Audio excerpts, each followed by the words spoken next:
Chapter 4. A Discovery. Get up! What are you doing? It was after sunrise and I had been sound asleep. Pap was standing over me, looking sour and sick. He said, "What are you doing with this gun?" I realized he didn't know anything about what he had been doing last night, so I said, "Somebody tried to get in. I was waiting for him. Why didn't you wake me up?" "I tried, but I couldn't. I couldn't budge you." "Well, alright. Don't stand there all day. Go out and see if there's a fish on the line for breakfast." He unlocked the door and I ran out to the riverbank. I noticed some tree branches and things floating downstream, so I knew the river had begun to rise.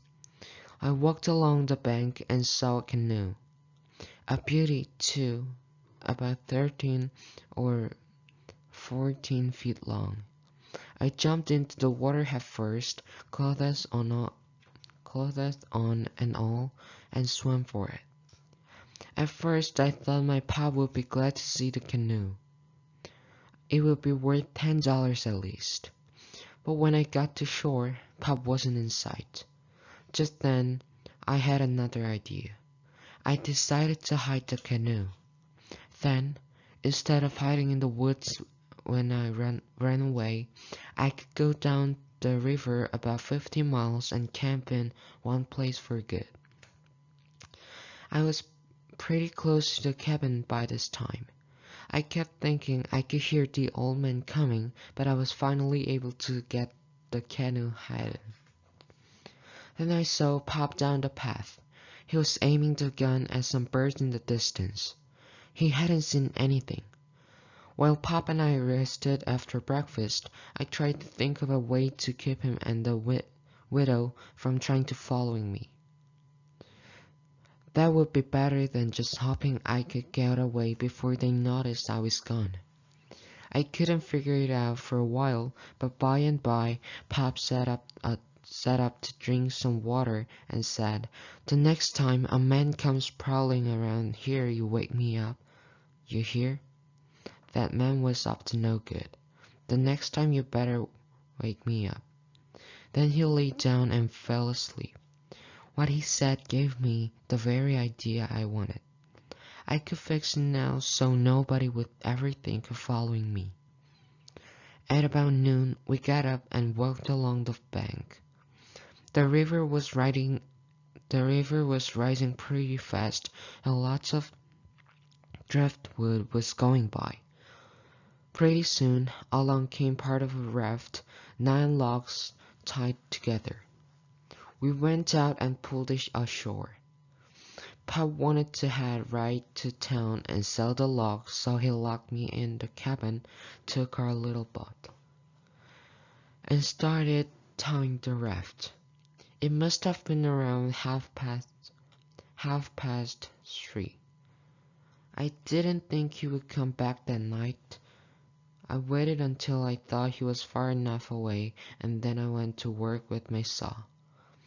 I was out of the cabin before he was on the other side of the river. I took all of our supplies to the canoe, the cornmeal, side of bacon, all the coffee and sugar, and the ammunition. I took the bucket and gourd, a dipper, a tin cup, my old saw, 2 blankets, the skillet, and the coffee pot. I also took fish lines, matches, and a few other things.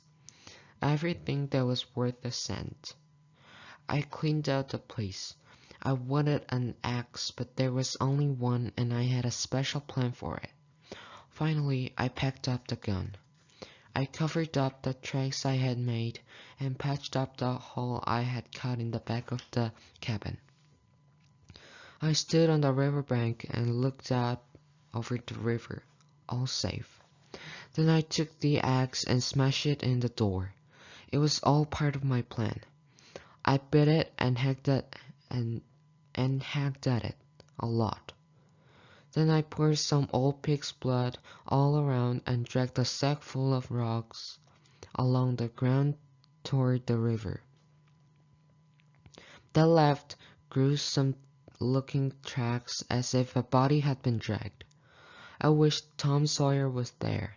I knew he would have been interested in this kind of business and thrown in some fancy touches. Next I pulled out some of my hair. I made sure the axe was covered with the pig's blood and stuck those beads of the hair to the axe. I threw the axe into the corner of the cabin. Then I thought of one more thing. I took the sack of cornmeal, tore a small hole in it, and left the trail going in the other direction from my canoe. I carried the sack through the grass to a shallow lake.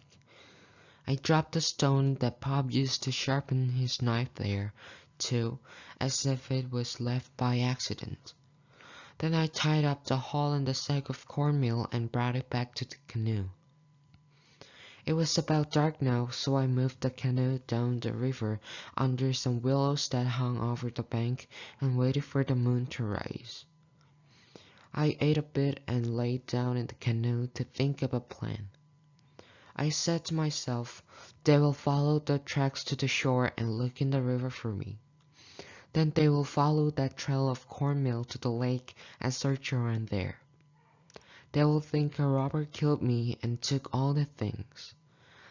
They won't ever look for anything but my dead body. They will soon get tired of that, and then they won't look for me anymore.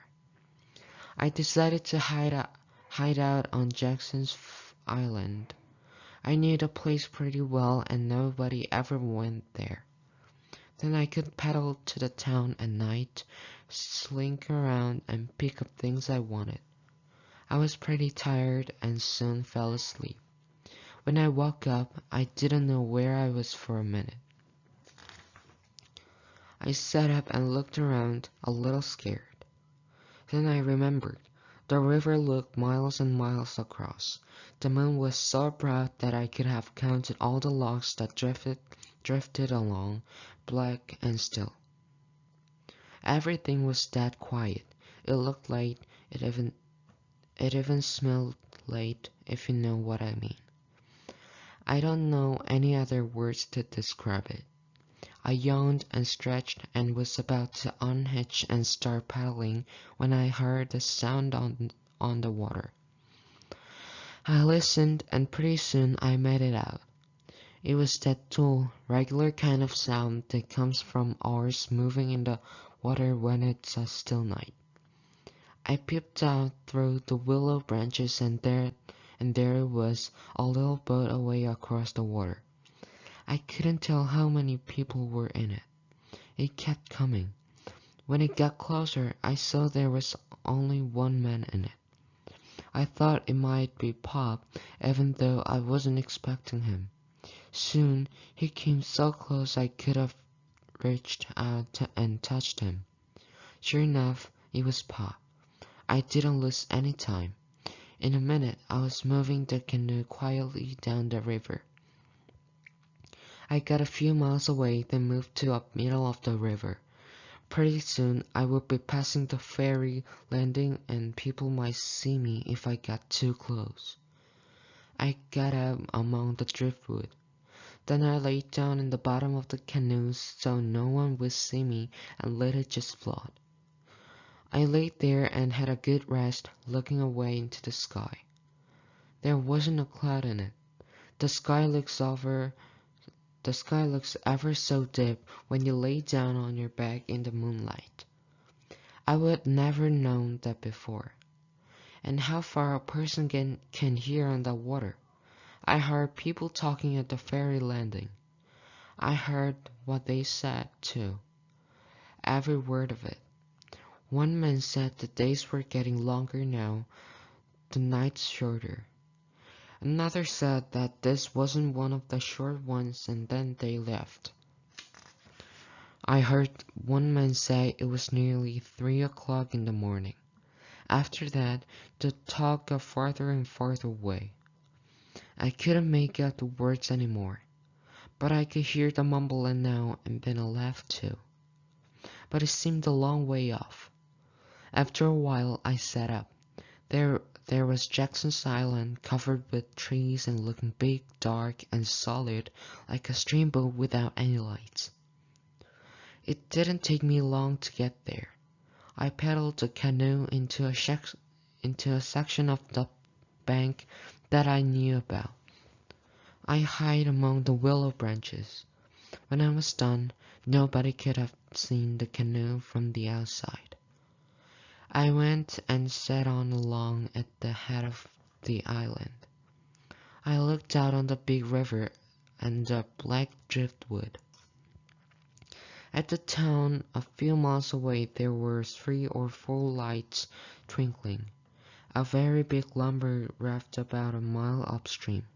It was coming downstream and had a lantern in the middle of it. I watched it come creeping down. When it was nearby, I heard a man say, "Start an oars. There. Move her to starboard." I heard it just as clearly as if the man was at my side. There was a little gray in the sky now, so I stepped into the woods and laid down for a nap before breakfast.